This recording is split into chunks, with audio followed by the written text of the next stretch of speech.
Soy Juan Leandro Ramírez, médico pediatra, cardiólogo pediatra. La presente es una iniciativa para fomentar el conocimiento en cardiología pediátrica. Me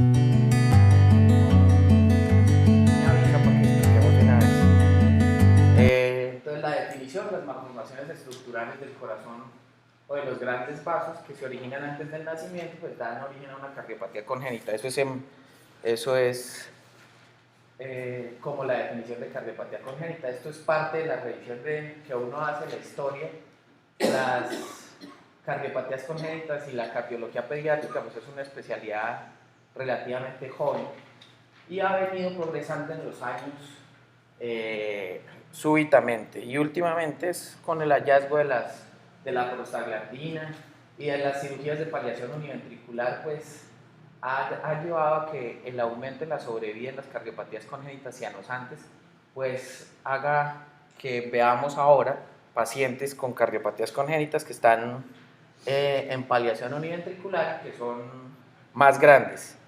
La epidemiología para la cardiología pediátrica es aterradora, y es que más o menos todos sabemos que entre 0.8 y 1% de los recién nacidos pues tendrán una cardiopatía congénita, y de estas cardiopatías congénitas el 25% de estas serán críticas. ¿Qué se denomina críticas? Que necesitan una intervención en el primer año de vida. Hay lesiones moderadas a graves de 5 a 8 por 1000 recién nacidos vivos, o sea que uno no está exento de no ver cardiopatías congénitas, uno las va a ver.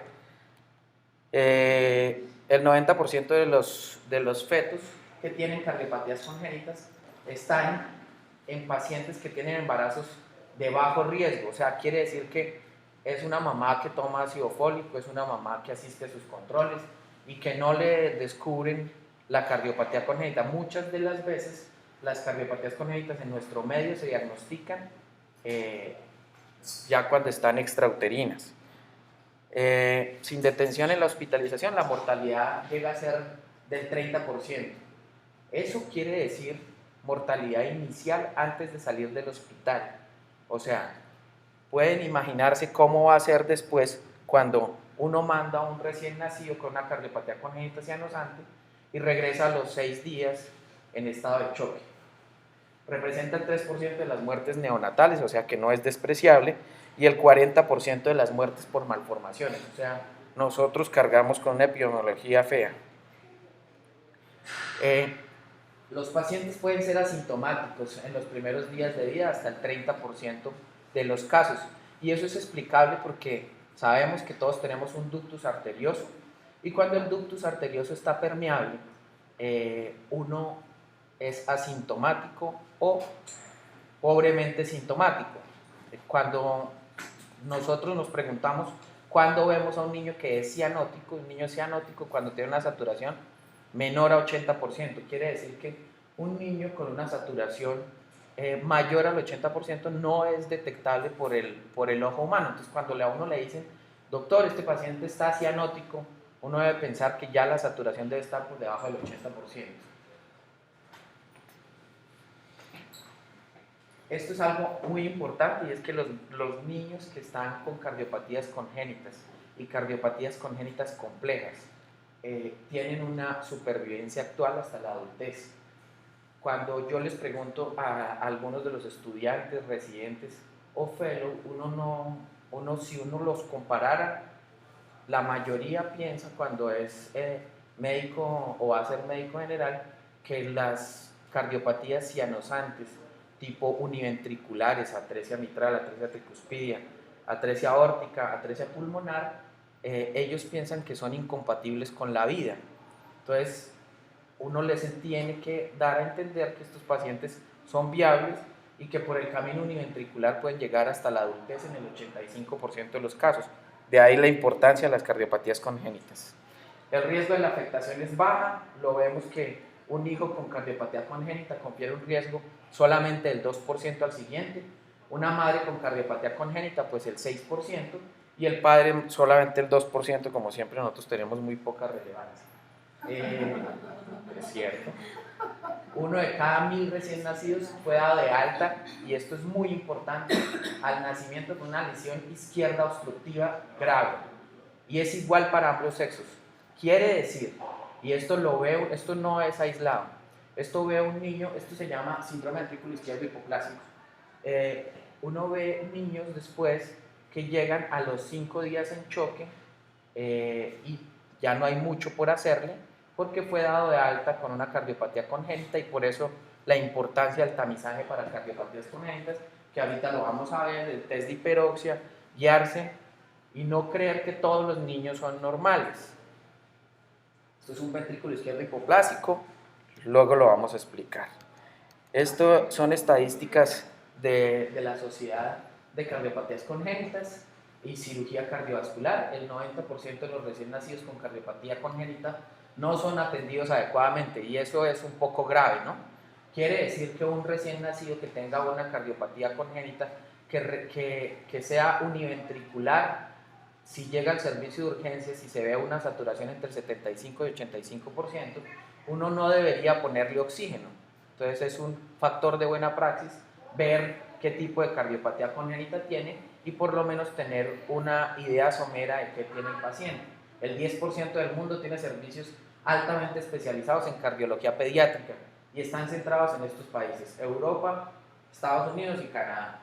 Y un tercio requiere cirugía antes del primer año de vida, y por eso se les denomina cardiopatías congénitas complejas. Esta es la circulación fetal, todos la conocemos, o creo que todos la conocemos, en el que voy a tratarles de indicar. Cuando uno está en el embarazo, el paciente tiene unos shunts que son, digamos, lo que fisiológicos, y al ser fisiológicos hacen que el niño o el paciente que tenga cardiopatía congénita pues no sea sintomático durante el embarazo y termine desarrollándose adecuadamente. Y lo llamamos así porque uno ve que tiene varios bypass que generan que el feto se pueda desarrollar adecuadamente y sea solamente sintomático cuando el recién nacido nace. Vemos que pues todos sabemos que la sangre oxigenada llega a través de las venas en el feto, estamos hablando. El 50% lo sortea al hígado, llega a la vena cava inferior y se une con el resto de la irrigación que no pasó por el hígado, llega por la vena cava inferior a la aurícula derecha, de la aurícula derecha, por dirección de flujos, pasa a través del foramen oval, y del foramen oval pasa a la aurícula izquierda, y de la aurícula izquierda pasa al ventrículo izquierdo, del ventrículo izquierdo pasa a la aorta, y por dirección de flujos de nuevo, se va para la circulación cerebral. Eso quiere decir que el feto, por dirección de flujos, la sangre que viene de la madre es oxigenada, porque no hay una mezcla completa con la sangre que viene desoxigenada del feto. Entonces, cuando la sangre ya es utilizada en el feto, que es la más desoxigenada, es la del cerebro, llega por la vena cava superior, de la vena cava superior por dirección de flujos pasa al atrio derecho, el atrio derecho pasa al ventrículo derecho, y el ventrículo derecho sale a la arteria pulmonar, de la arteria pulmonar pasa por el ductus, hace un shunt, porque ustedes saben que las resistencias vasculares en el embarazo pues están aumentadas, entonces no pasa al pulmón, solo la irrigación que llega al pulmón es cercana al 2%, y a través del ductus pasa a la aorta, y de la aorta pues al resto del cuerpo. Esa es la sangre desoxigenada. Bueno, entonces quiere decir que esta es la circulación del feto normal en el embarazo, y todos ya la conocemos. Cosas importantes: cuando uno nace, el foramen oval, ustedes saben que tiene una dirección de flujos y funciona como una puerta. Cuando aumenta la resistencia en el lado sistémico, pues simplemente se adosa y hace que el flujo no pase. Y el ductus se cierra de manera fisiológica en las primeras 18-24 horas y de manera anatómica hasta los 3 meses. Entonces, cuando a uno le dicen que un ductus es persistente y tiene apenas un mes el paciente, pues uno sabe que no leyeron la definición. Bueno, entonces es importante el foramen oval y el ductus, ¿cierto? Esta es la circulación usual de un niño ya después de que salió y se le cerraron las cosas. Ahora sí. Sí, señor. Póngale las tapitas a la parte. Miren, entonces, lo que les venía diciendo, cosas importantes. Este bypass, 50%, y aquí hay otro bypass, el foramen oval, ¿sí? Y aquí hay otro bypass, el ductus. Cosas importantes. Esta circulación así en el feto es lo que hace que los niños sean, o que los fetos sean asintomáticos, porque puede faltarles una cámara y reciben mezcla a través de acá, a través del ductus y a través del foramen oval. Entonces, por eso es que los fetos se desarrollan bien y llegan al feliz término normales, pero el problema es cuando cambia la resistencia vascular periférica y aumenta la resistencia vascular periférica y en cambio cae súbitamente la resistencia vascular pulmonar. Lo que hace que cambie esa resistencia es respirar la expansión del pulmón. Entonces lo que pasa es que se cierra el foramen oval y se cierra el ductus. Al cerrarse el foramen oval y el ductus, pues se vuelven sintomáticos los pacientes y como les acabo de decir, las primeras 24 a 48 horas el ductus puede estar patente. Quiere decir que ustedes ven al niño y no lo ven con muchos síntomas, satura bien, entonces ustedes dicen, no, este pelado está bien, mandémoslo para la casa. O no le tomamos diferencia de saturaciones pre y postductales y entonces el paciente llega sintomático en choque a los 6 días de vida. ¿Por qué? Porque el ductus se cerró y entonces ahí se convierte en una tragedia. Esta es la distribución porcentual. La cardiopatía congénita más frecuente en todos los pacientes es la aorta bivalva. La aorta bivalva es una anomalía. Entonces, eso es en todos los grupos porcentuales, pero estamos en pediatría. En pediatría no todo puede ser universal, de manera que en el recién nacido, la cardiopatía congénita más frecuente es la comunicación interventricular. Eso varía hasta el 40%. El ductus arterioso permeable, que en el recién nacido pretérmino pues complica a muchos niños, pero en el recién nacido normal pues puede ser pobremente sintomático. La comunicación interatrial, que es otra cardiopatía que es muy frecuente, 9.2%, la estenosis pulmonar hasta el 7.4%, la coartación de aorta y de ahí para abajo vienen el resto de las cardiopatías congénitas. ¿Qué es importante? Pues hacer una buena historia clínica, como todo el mundo nos dice. Cada vez que uno va a una charla le dicen, haga una buena historia clínica. Si el recién nacido hace síntomas, ojo, es un niño que no es normal. Si un recién nacido hace síntomas, es un niño que no es normal. Y ese niño tiene que prender alarmas. Las manifestaciones clínicas están condicionadas por el cambio de fisiología que ya los vimos, ¿sí? Los antecedentes importantes, aunque no hacen parte de la carga de las cardiopatías congénitas de manera relevante, ya vimos que la heredabilidad de la cardiopatía congénita es baja. Sí hay que ver peso, si hay cianosis, si hay síntomas respiratorios, el ejercicio, si están presentes los soplos, los síntomas articulares, los síntomas neurológicos y los medicamentos. Eso hace parte de una carga del 85% sintomático en los pacientes. Estas son las asociaciones genéticas que en cardiología pediátrica pues son bajas. Vemos que el síndrome de Down, algunas relevantes que uno tiene que saber. El síndrome de Down se asocia con defecto septal atrioventricular completo. Ustedes lo saben y eso ya lo sabemos. Y es fácil de diagnosticar. Quiere decir que nace el recién nacido, ustedes le hacen un electrocardiograma y si el electrocardiograma, el eje da en tierra de nadie, pues eso es una cardiopatía congénita con un canal AB. Fácil de diagnosticar en el periodo neonatal. El 22q11, que pues todos los conocemos, el síndrome de Noonan, el síndrome fetal alcohólico, la anomalía de Epstein, que el grado 3 o 4 puede condicionar un ventrículo derecho hipoplásico. ¿Por qué? Porque hay un desplazamiento de la válvula tricúspide y eso hace que se cierre la válvula pulmonar, eso es pura fisiología. Entonces, ¿cuál es la presentación clínica de los niños? Uno se podría pensar que la cianosis, pero entonces, ¿qué tipo de cianosis? No toda la cianosis. La cianosis periférica no tiene realmente relevancia y todos lo sabemos. La cianosis central es relevante. En niños más grandes, la sudoración excesiva. Entonces uno dice que este niño se cansa, este pelado se cansa muy rápido, no tiene síntomas respiratorios, signo de alarma. En niños más pequeños, en los lactantes, que uno pone como marca, ¿qué ejercicio hace el recién nacido? Pues comer. Si come por más de 30 minutos una comida, es un mal síntoma. Si para seguir comiendo, es un mal síntoma. Y evitando llegar a estos pacientes que son pacientes un poco complejos, que llegan después con una cardiopatía congénita compleja y que requiere pues un abordaje muy grande. Al examen físico, cuando uno pregunta qué es lo más importante de la auscultación cardiovascular, los médicos deberíamos responder el segundo ruido pulmonar.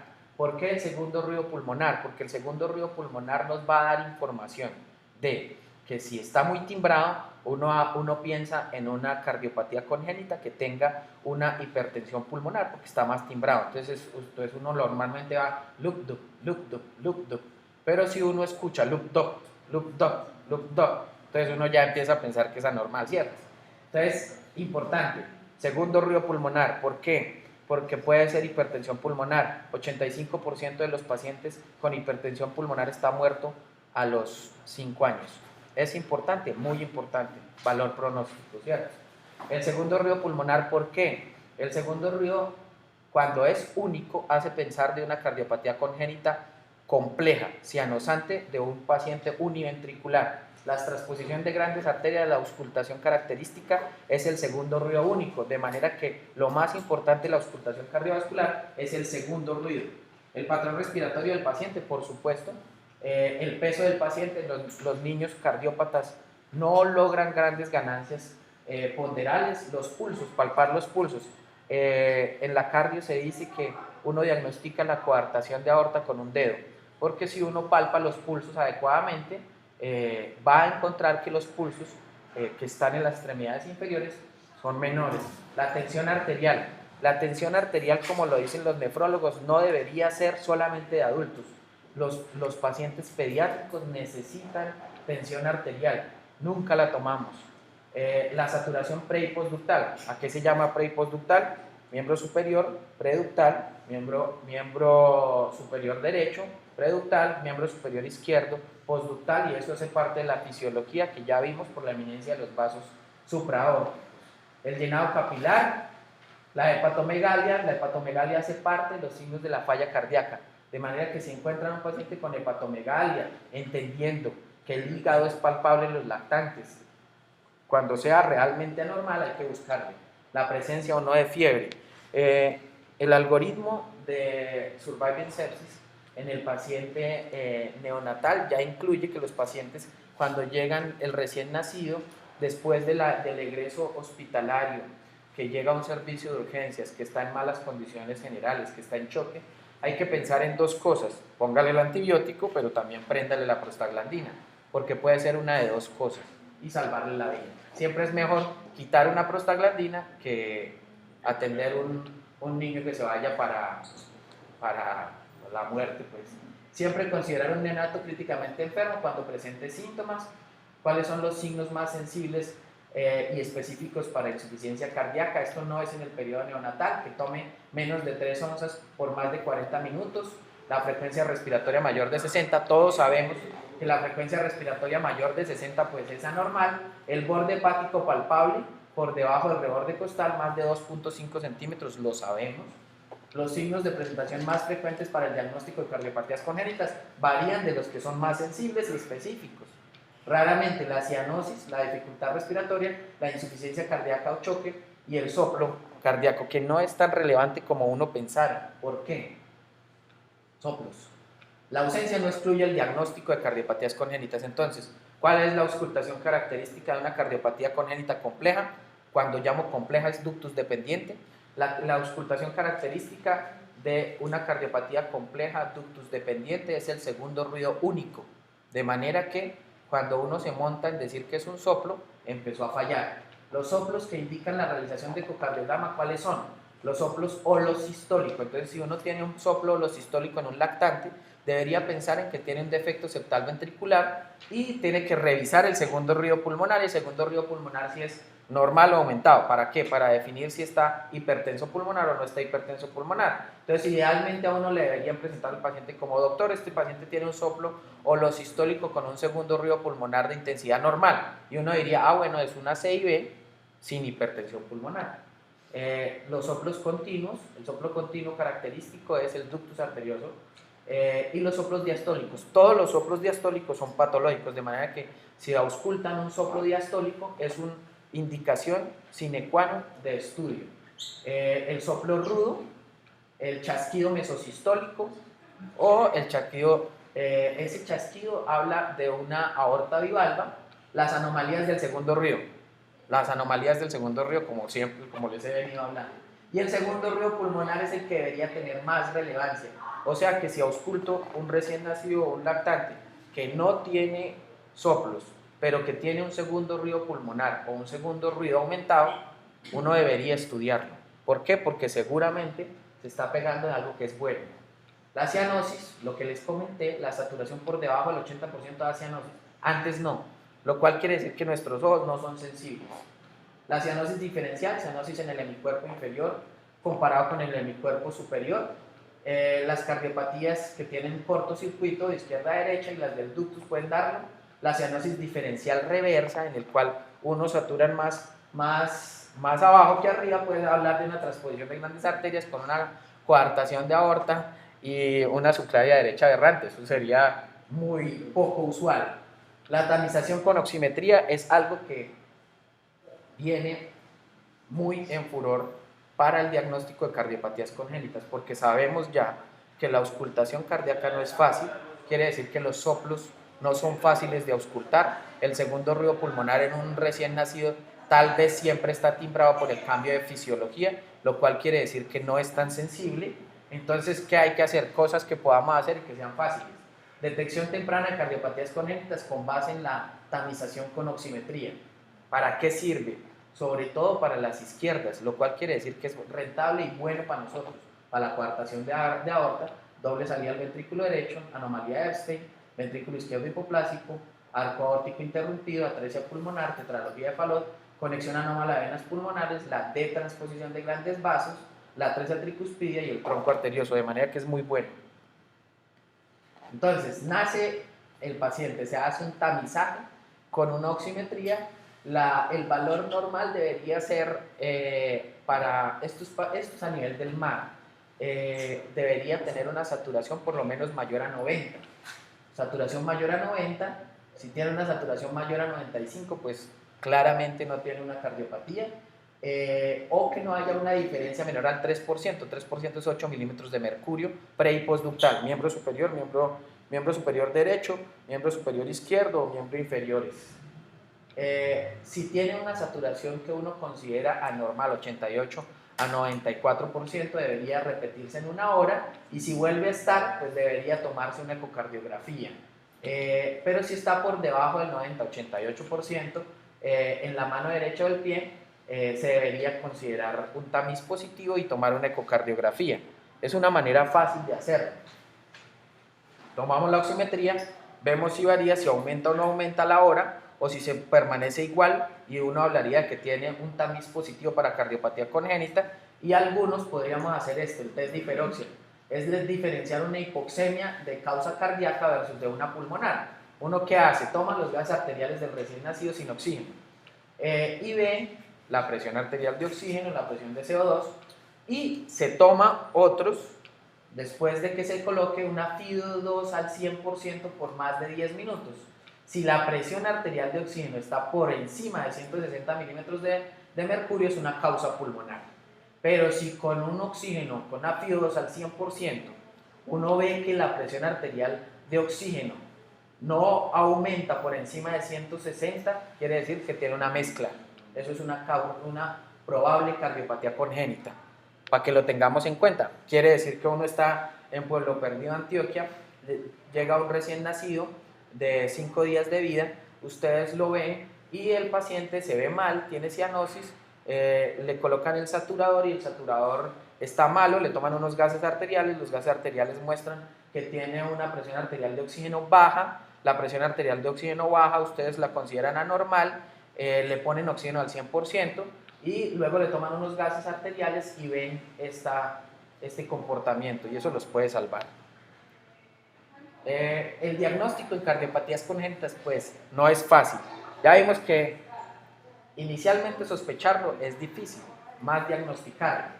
Se basa en electrocardiogramas anormales, radiografías de tórax anormales, ecocardiografía, esto es cateterismo cardíaco y la resonancia cardíaca pues que viene en boga ahora. Es difícil acceso.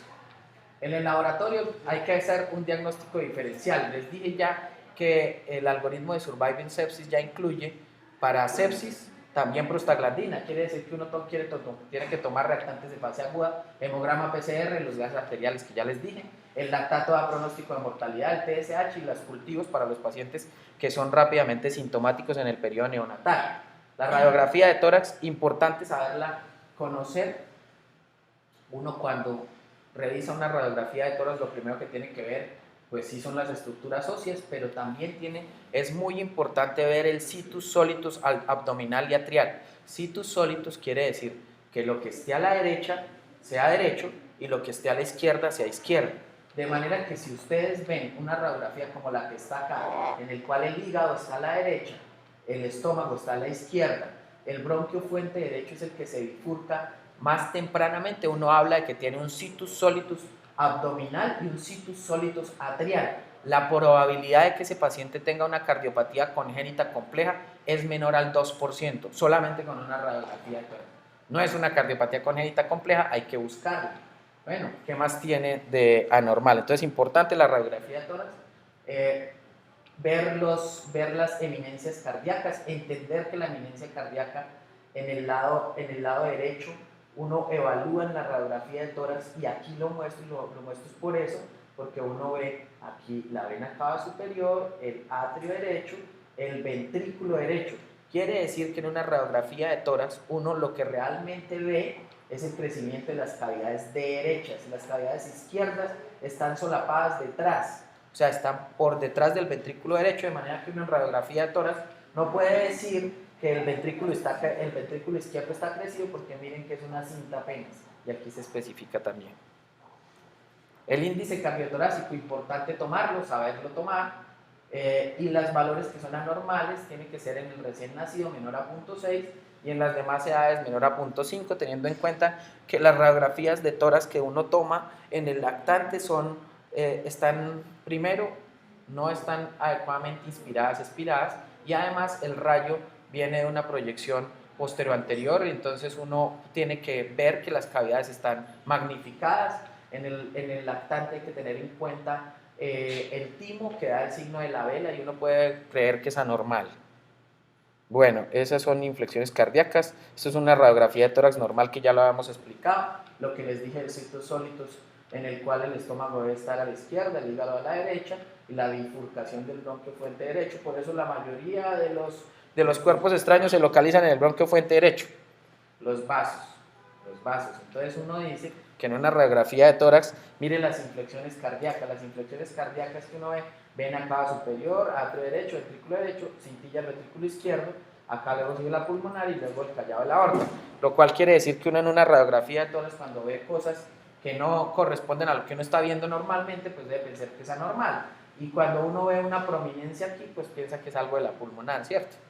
Y cuando ve que no hay acá la prominencia de la pulmonar, pues dice como que falta la arteria pulmonar. Y cuando ve esto, uno dice, ¿qué tendrá arriba? ¿Será timo o no será timo? ¿Cómo satura el paciente? ¿Cómo está el paciente? ¿Está el paciente en choque o no está en choque? Para ver que no sea una conexión anómala de venas pulmonares supracardíacas que podría estar sintomática. El crecimiento del atrio derecho y el ventrículo derecho que les dije que se veía en radiografía de tórax. Para no evaluar adecuadamente las cavidades en una radiografía de tórax debería tomarse una lateral para ver que el ventrículo derecho es anterior, quiere decir que el ventrículo derecho anterior uno lo ve en una radiografía de tórax que ocupa pues arriba y el ventrículo izquierdo abajo. Estas son formas típicas de cardiopatías congénitas. Uno dice realmente sí o no, pues no son tan sensibles, pero por lo menos uno lo hace orientar de qué tiene el paciente. Acá le falta algo de la pulmonar, entonces uno diría que es una bota, ¿cierto? Y como es una bota, todos sabemos tetralogía de Fallot. Entonces es algo bueno. Tetralogía de Fallot, cosas importantes. La cardiopatía cianosante más frecuente en el periodo no neonatal. En el periodo neonatal, transposición de grandes arterias. Este es una cardiopatía en huevo y uno diría que le faltan las dos ramas, entonces diría que podría ser una transposición de grandes arterias. Y esto es el muñeco de nieve, que uno dice, el muñeco de nieve que todos nos enseñaron, es el paciente que tiene una conexión anómala de venas pulmonares, variedad supracardíaca, que puede ser obstructiva o no obstructiva. Entonces hay que ver al paciente. Entonces uno dice, ¿será que este paciente tiene una cardiomegalia o no? Esa sí es evidente, ¿cierto? Eso quiere decir que el paciente sí tiene una cardiomegalia. En este el índice cardiotorácico pues estará aumentado. Uno puede decir acá que tiene que sospechar. Exacto, entonces es un paciente que tiene un corazón en bota y uno pensaría que es una tetralogía de Fallot. Uno vería aquí, dicen que es el signo del 3. Hay gente que tiene imaginación y ve aquí un 3, entonces dicen que es una coartación de aorta, ¿cierto? Este paciente dicen que es un huevito, y el huevito le hace pensar a uno de una transposición de grandes arterias. La transposición de grandes arterias, para no enredarlos, debería ser de transposición porque hay otra variante de la transposición de grandes arterias que no es sintomática rápidamente en el periodo neonatal. Pero si usted ve un niño que le toma una radiografía y el niño se ve mal, cianótico, pulsos malos, satura muy mal, test de hiperoxia negativo y le toma una radiografía de tórax y ve que tiene un corazón en huevo, uno dice, este niño realmente se me puede estar complicando, podría tener una transposición de grandes arterias, lo remito. Ya le pido la eco acá en este caso. Esto, uno pensaría, ¿un timo o no es un timo? Entonces el corazón es muñeco de nieve, ¿cierto? Entonces una conexión anómala de venas pulmonares. Esto es una variedad supracardíaca, esto para decirles que no solamente hay variedad supracardíaca, sino que hay una variedad que es infracardíaca y esos pacientes no pueden debutar con esta radiografía y quiere decir que esos pacientes son más complejos porque esos son cianóticos desde el primer momento. El electrocardiograma, hay una variabilidad en grupos etarios, entonces uno lo toma y mira con la tablita si es normal o no normal para la edad. El hecho de que sea un electrocardiograma normal no excluye nada. Entonces, ¿uno qué tiene que ver? Entonces, lo que uno les pregunta, frecuencia cardíaca, el ritmo, el eje, la prolongación en la conducción atrioventricular, el crecimiento de las cavidades. Entonces, entender que en el periodo neonatal, 0 a 7 días, hay una predisposición de cavidades derechas. Doctor, ¿por qué hay una predisposición de cavidades derechas? Muy fácil, porque es que en el periodo embrionario el pulmón está lleno de líquido. Luego, para que mueva ese volumen, tiene que tener una hipertrofia de cavidades derechas.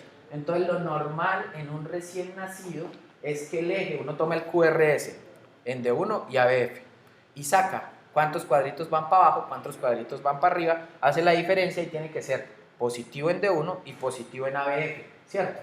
Eso es para el lactante normal.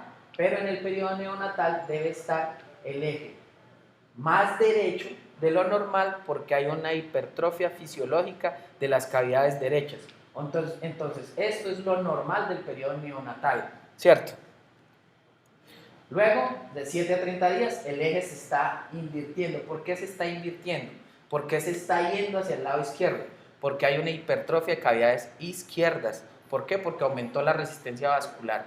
La resistencia vascular sistémica hace que la resistencia aumenta o hipertrofia el ventrículo izquierdo y el eje empieza a girar. Entonces empieza a despolarizar más masa miocárdica en el lado izquierdo y por eso el eje se va yendo hacia allá. Mírenlo, los niños mayores está acá, ¿cierto?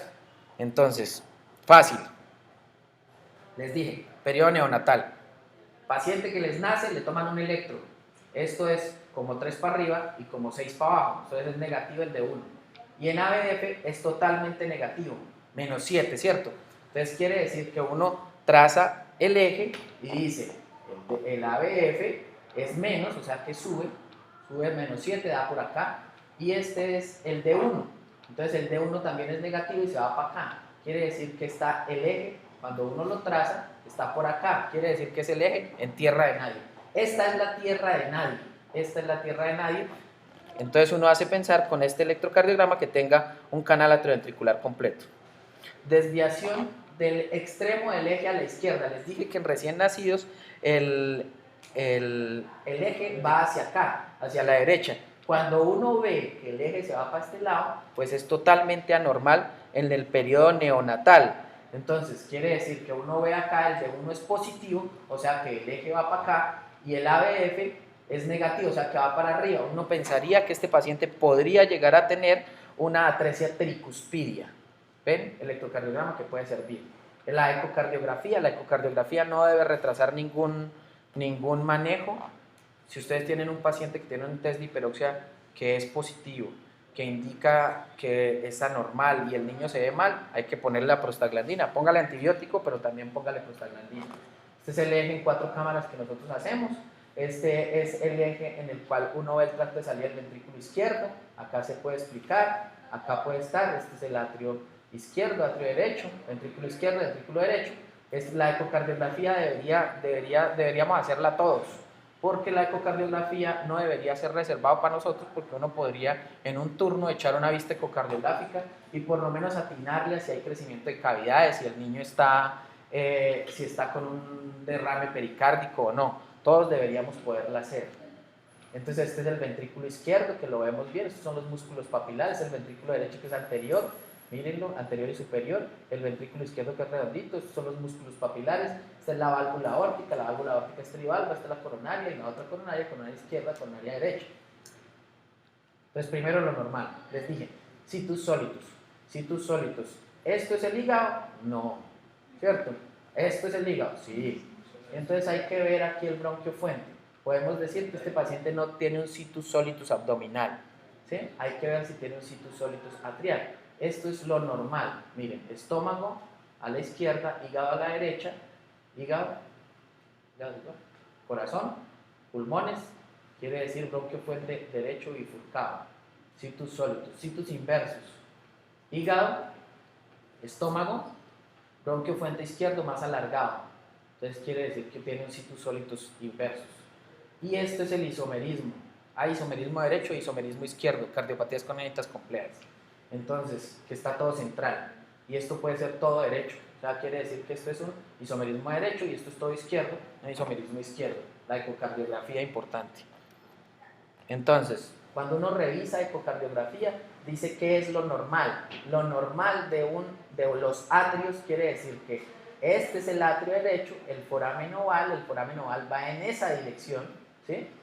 O sea, quiere decir que esto es un atrio derecho, además recibe la irrigación de las venas cava superior e inferior, ¿sí? Es algo que tiene más rugosidades el atrio derecho que el atrio izquierdo, y el atrio izquierdo pues recibe las venas pulmonares y no el flap del foramen oval se tapa de este lado, quiere decir que eso es una aurícula, la cresta terminal del ventrículo derecho, la válvula, y estos son el cuerpo del ventrículo, de la aurícula izquierda. Entonces el atrio derecho que tiene, el limbo de la fosa oval, se los mencioné.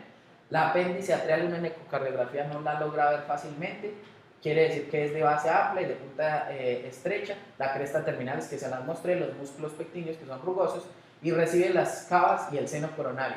En el atrio izquierdo, el ostium secundum, la auriculilla es en dedo meñique o alargado, no tiene cresta terminal, no hay músculos pectíneos y recibe las venas pulmonares. En el segmento ventricular uno lo que ve es que es el ventrículo, este es el ventrículo izquierdo porque tiene dos músculos papilares y este es el ventrículo derecho porque tiene una banda que es la banda moderadora que está en el ventrículo derecho. La implantación de las valvas quiere decir que la válvula tricúspide y la válvula mitral hay que revisarla. La válvula tricúspide tiene una implantación más apical, unión septal es más baja, lo que les dije. se inserta más bajo. La unión de las cuerdas valvulares con el septo quiere decir que la válvula tricuspidia es septofílica, o sea que tiene predisposición por unirse al septo interventricular. Tiene un orificio triangular, las cuerdas valvulares son 3 folletos y tiene 3 músculos papilares. La válvula mitral es una unión septal alta, o sea quiere decir que uno ve la mitral más para arriba. Unión de las cuerdas valvulares con el septo son fóbicas, o sea quiere decir que no se une con el septo. Tiene un orificio elíptico, tiene unas cuerdas valvulares en 2 folletos y tiene los músculos papilares. Esto es como para recordarles las diferencias entre el ventrículo derecho y el ventrículo izquierdo. El ventrículo derecho hay una discontinuidad entre la tricuspide y la pulmonar. El tracto de salida es muscular, tiene trabeculaciones, es una superficie septal gruesa, la pared libre es delgadita, 3 a 5 milímetros y recibe la válvula tricúspide. El ventrículo izquierdo tiene una continuidad mitroaórtica, el tracto de salida es muscular, tiene pequeñas trabeculaciones, es una superficie lisa del septo superior y tiene una pared libre gruesa de 12 a 15 milímetros y recibe la válvula mitral. Los grandes vasos, las válvulas semilunares, tienen que evaluarse de manera abierta en la ecocardiografía. La válvula pulmonar desemboca en la pulmonar y tiene una bifurcación temprana. Entonces uno cuando ve una cardiopatía y ve un vaso que se bifurca tempranamente, la pulmonar. Y la válvula aórtica desemboca en la aorta y tiene una bifurcación tardía, que son los vasos supraórticos. Ahora sí lo anormal. Entonces, la evaluación en el servicio de urgencias se debe dividir en el paciente rosado, en el paciente azul y en el paciente gris. Esto es un buen artículo que lo describe así para que fuera más sencillo. Entonces, el niño gris, miedoso, síntomas antes de 2 semanas. Quiere decir que uno sí le puede dar de alta al recién nacido y luego llegarle en choque. Es un niño gris.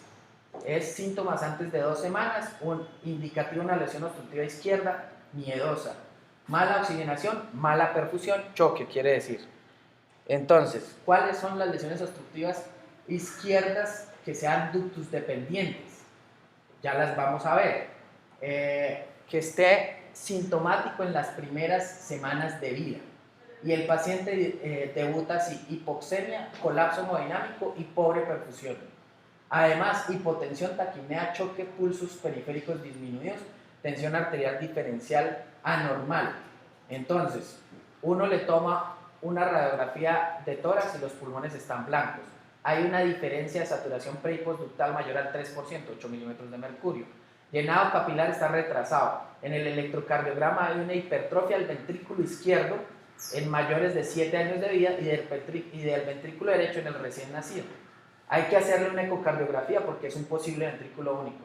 Y este niño de presentación con hipoxemia y colapso hemodinámico podría estarnos indicando esto: ventrículo izquierdo hipoplásico, coartación de aorta crítica, interrupción del arco aórtico, estenosis aórtica crítica, transposición de grandes arterias sin CIB y una alcapa, que es la anomalía de la coronaria izquierda. Entonces, interrupción del arco aórtico. ¿Qué es una interrupción del arco aórtico? Algo somero, para mostrarles a ustedes las cavidades bien hechas, recibe las cavas, foramen oval presente, las venas pulmonares están bien indicadas, están bien puestas, pues la pulmonar está normal y uno lo ve acá normal y entonces empieza a revisar el arco aórtico y en el arco aórtico hay esto que se denomina interrupción del arco aórtico. Este paciente se va a poner sintomático con seguridad, ¿cierto? Una coartación de aorta crítica, todo está bien formado, pero cuando uno va a ver acá, las tensiones arteriales de este lado están más altas que las de este lado, la saturación está más alta de este lado que de este lado. ¿Por qué? Porque aquí hay una obstrucción.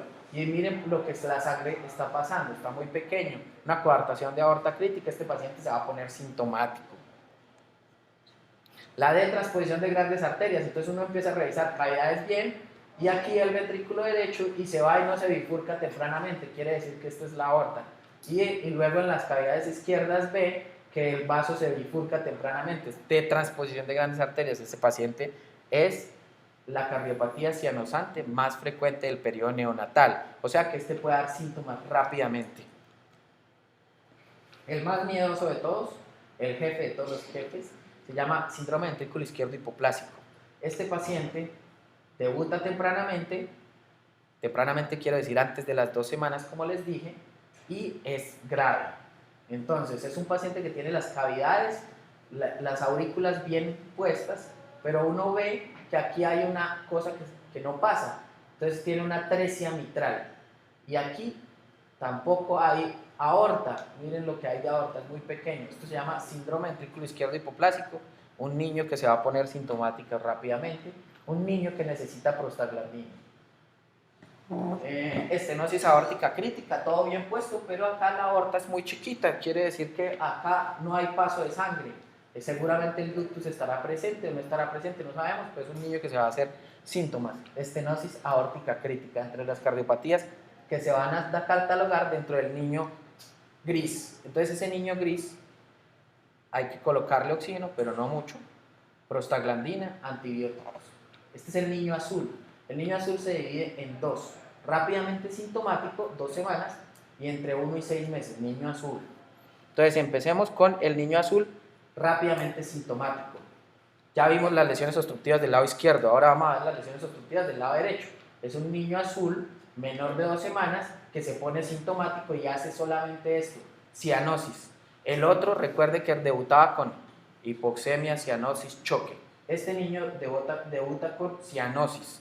Es un niño que uno lo ve cianótico, pero no lo ve tan malo como el anterior. Entonces, lesiones obstructivas derechas. Por hipoflujo pulmonar. Hipoflujo pulmonar quiere decir que hay poco flujo hacia la pulmonar. Algunos pueden ser ductus dependientes, cianosis sin dificultad respiratoria significativa. Entonces es un niño que uno ve que no tiene mucha dificultad para respirar, pero que se ve azul. Y todos los hemos visto. Uno tiene que pensar en que son las del lado derecho. Atresia tricuspidia, atresia pulmonar, estenosis pulmonar crítica, anomalía de Epstein, las que están muy desplazadas la válvula tricúspide, de transposición de grandes arterias con una variante diferente a la anterior, que es esto, con un defecto septal ventricular, una CIV, que le permite estar un poquito mejor, no estar en choque. La tetralogía de Fallot de extremo, podría condicionar una atresia de la pulmonar. Entonces, ¿qué se hace? Uno ve el niño que está azul, le hace la prueba de hiperoxia, que es fallida, quiere decir que ese niño no mejoró la oxigenación. Se ven los pulmones negros, ¿por qué? Porque no hay hipoflujo pulmonar, no está hepatomegálico todavía, satura mal, o sea que está cianótico, y en el electrocardiograma hay predominio de cavidades derechas. Uno tendría que pensar en las lesiones del lado derecho. Entonces, ¿cuáles son? La atresia tricuspidia con CIV. Miren, uno revisa las cavas en ecocardiografía, el foramen oval bien, y aquí no hay válvula. Esto se llama atresia tricuspidia, casi siempre condiciona también hipoplasia pulmonar, pero aquí hay un flujo que está preservado a través de un defecto septal ventricular que permite un cortocircuito. Pero entonces, noten que este paciente debe tener un ductus. Este paciente es azul. ¿Por qué es azul? Porque no recibe una mezcla, aquí está la mezcla en la CIV, pero tiene flujo para los dos lados, quiere decir que tiene flujo para el lado pulmonar, poquito pero tiene, y tiene flujo para el lado sistémico, quiere decir que no está en choque. Atresia pulmonar, cavidades bien, sin válvula en el lado pulmonar, entonces ¿cómo le llega la sangre a ese paciente? Pasa por el foramen oval, aurícula izquierda, ventrículo izquierdo, aorta, y a través del ductus hay un robo, mírenlo. Por eso va para el lado pulmonar, paciente cianótico, pero no en choque. Esta es la anomalía de Epstein. La anomalía de Epstein es un desplazamiento de la tricúspide, una falla en la delaminación de la válvula tricúspide que condiciona. Aquí entonces sale la aorta. Imagínense si esto se desplaza demasiado, como en este caso, podría condicionar una estenosis o atresia pulmonar. La tetralogía de Fallot, que todos conocemos. Este es el atrio derecho, atrio izquierdo, una CIV, y por un desplazamiento de este septo hacia este lado hay una estenosis pulmonar, y entonces esta es la cardiopatía congénita cianosante más frecuente en el periodo no neonatal, porque en el periodo neonatal tiene aquí el ductus, entonces eso la salva, ¿cierto?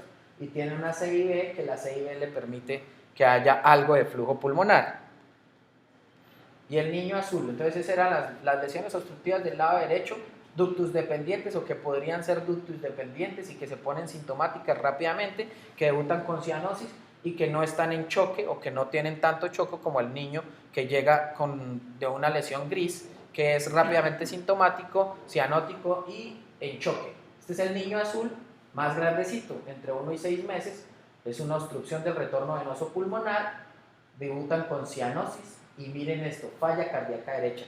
¿Qué es la falla cardíaca derecha? Un niño que suda, que tiene un hígado más grande, es un niño que come en más de 30 minutos, entonces signo de alarma, le podría hacer pensar a uno en una cardiopatía congénita del lado derecho, que no es rápidamente sintomática, sino que hace parte de estas, las anomalías, obstrucciones del retorno venoso pulmonar que condicionan una mezcla sanguínea ventricular, que debutan con cianosis y con falla cardíaca. Entonces, uno le hace la prueba de hiperoxia, es fallida. Los pulmones están inundados, están blancos. El propéptido natriurético atrial, muy difícil de hacer en nuestro medio, que esté mayor a 100. La hepatomegalia y la saturación MAG. ¿Uno qué puede pensar en este paciente? Que ya tiene 1 a 6 meses, conexión anómala de venas pulmonares, variedad supracardíaca. El tronco arterioso, si el tronco arterioso se pone sintomático, tardío. Doble salida del ventrículo derecho y la de transposición de grandes arterias con una CIB o con un ductus arterioso persistente. Estas son las conexiones anómalas, ya la habíamos visto, cavidades normales, pero uno no ve las venas, sino que las ve supracardíacas conectando a través de esta vena que conecta las dos cavas y llega al atrio derecho. ¿Sí me entienden? El tronco común, uno ve solamente un vaso saliendo del corazón. Cavidades bien, pero solamente un vaso saliendo del corazón, y estas son las variedades que no vale la pena describirlos en este. Esta es una transposición de grandes arterias con una CIB. Uno esperaría que acá del lado derecho saliera la pulmonar o la aorta, la pulmonar, pero no está la pulmonar, está la aorta. Y aquí, al otro lado, está la pulmonar, vaso que se bifurca rápidamente. Entonces quiere decir que tiene una transposición, pero este pelado tiene 2 meses, doctor, sí, porque tiene una CIB, por eso lo está salvando. Esta es la doble salida del ventrículo derecho, un ventrículo derecho en el cual salen los dos vasos, tanto la pulmonar como la aorta. Miren el ventrículo izquierdo como es de pequeño. Entonces esto es una doble salida del ventrículo derecho, se hace sintomático entre el mes y los 6 meses de edad, una cardiopatía azul, no tan anormal, pero uno lo ve y debería en ese momento indicarle ecocardiografía, porque seguramente ese niño va para paliación univentricular. Niño rosado son las cardiopatías que quisiéramos tener siempre, los cortocircuitos de izquierda a derecha. Es una presentación más tardía con la caída de las resistencias vasculares pulmonares. Podrían llegar a ser, si son grandes, falla cardíaca, con hepatomegalia, falla en el medio, fatiga con la alimentación, diaforesis, infecciones pulmonares recurrentes, edema pulmonar. ¿Por qué edema pulmonar? Porque hay una mezcla y la mezcla se está yendo más hacia el lado pulmonar, porque en el lado pulmonar pues hay menos resistencia vascular pulmonar. ¿Cómo uno los ve? Radiografía de tórax, pulmones blancos, hepatomegalia, soplos, el BNP alto, porque está en falla, el eco, un defecto interseptal interventricular, el posible electrocardiograma que sea extremo hacia alguno de los dos lados, el eje superior o bloqueo auriculoventricular, y son indicativos de estas cardiopatías que no se consideran que sean cardiopatías complejas, la CIB, el canal AB, el ductus y una CIA. Entonces, el ductus arterioso permeable o persistente es en un lactante que es más grandecito, le ponen el estetoscopio, le escuchan un soplo así. Entonces le dicen que es un soplo en maquinaria. Entonces es un soplo en maquinaria en el cual, ¿cuál es la presión de la aorta? 120/80. ¿Cuál es la presión de la arteria pulmonar? 25/10/15. Entonces, tanto en sistólico, 120/25 pasa del lado izquierdo hacia el lado derecho. O sea que hay soplo sistólico. Y diastólico también, porque la aorta es 120/80. Entonces 80 diastólica y la pulmonar es 25/10/15. 10. 80/10, hay paso acá, acá. Quiere decir que el soplo es continuo. ¿Lo entendieron? Y el segundo ruido pulmonar indicaría hipertensión pulmonar o no. La CIB. La CIB es la característica, el soplo holosistólico. Quiere decir que borra el primer ruido. Pum, pum, pum. ¿Y por qué? Porque apenas se va a iniciar la sístole, empieza el paso de sangre de este lado, de esta cavidad que tiene 120 milímetros de mercurio, y pasa a esta que tiene 25 milímetros de mercurio. ¡Pum! Pero doctor, ¿por qué no tiene soplo diastólico? Porque es que esto son cavidades. Al ser cavidades no tiene presión diastólica, o sea que la presión diastólica del ventrículo izquierdo es cero. La presión diastólica del ventrículo derecho es cero. Luego ahí no tiene por qué pasar. Por eso es un soplo holosistólico. Importante el segundo ruido pulmonar si es de intensidad normal o aumentada. Este es el canal atrioventricular. El canal atrioventricular, el soplo es holosistólico porque tiene la C y B que da el ruido más grande. Entonces es pum, pum, ¿cierto? Y me faltó una que es la CIA. La CIA les quiero mostrar. La CIA no tiene soplo. ¿Por qué? La presión en el atrio derecho es de 0 a 4. La presión en el atrio izquierdo es de 4 a 8. ¿Quiere decir que una diferencia de 2 milímetros de mercurio sopla? No, no sopla, ¿cierto? Entonces, doctor, ¿cuál es la auscultación característica de la CIA? Como hay una sobrecarga que no es de presión, porque son solo 2 milímetros de mercurio, hay una sobrecarga de volumen, ¿cierto? Entonces hace que se retrase aún más el cierre de esta válvula, de la válvula pulmonar. Entonces la auscultación característica de una CIA es el desdoblamiento fijo del segundo ruido, ¿sí? Entonces que a uno le digan que tiene un soplo en una CIA y que sospeche de una CIA, pues no es cierto. Bueno, el manejo de la vía aérea hay que hacer en el neonato rápidamente sintomático, intubación de secuencia rápida, vigilar el estado hemodinámico, manejar la sepsis. Esto no corresponde a esta charla, que es balancear la circulación tanto sistémica como pulmonar en el paciente que tenga una cardiopatía cianuzante. Entonces, en el niño gris, ¿qué requiere? Ya hablamos de las cardiopatías izquierdas, ¿cierto? Requiere fuente de flujo sanguíneo sistémico. Entonces, para que uno garantice el flujo sanguíneo sistémico, ¿qué necesita? Tener el conducto arterioso, o sea, la prostaglandina. Disminuir la poscarga. Tratar con volumen, no a grandes dosis. Los cardiópatas no se benefician de 20 cc por kilo, se benefician de 10 cc por kilo, reanimación volumétrica medida. Minimizar el consumo de oxígeno. Ventilación mecánica solo si es necesario. Sin diagnóstico claro, inicia antibióticos, lo que les dije. Neonato en sepsis, cianótico, mal estado general, ponga antibióticos, pero también piense en la prostaglandina. Prostaglandina E1 actúa en el músculo lisoductal, promueve su relajación. Esta es la dosis, esta es dosis de apertura, 0.1 microgramos kilo minuto, dosis de mantenimiento, 0.02 microgramos kilo minuto.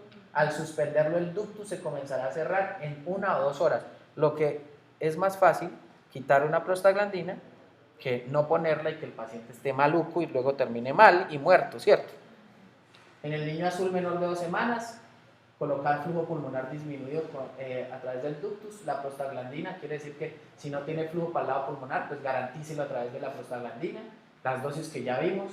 Estrategias para aumentar el QP, o sea que aumente el flujo, disminuir o aumentar la resistencia vascular sistémica para que haya un cortocircuito acá, para que se vaya para el lado pulmonar, ¿cierto? En el niño azul de 1 a 6 meses de edad, colocar diuréticos porque está en falla, restrinja el flujo pulmonar, restrinja los líquidos endovenosos, aumenta el cortocircuito izquierda-derecha, aumenta el flujo pulmonar con un inodilatador, milrinona.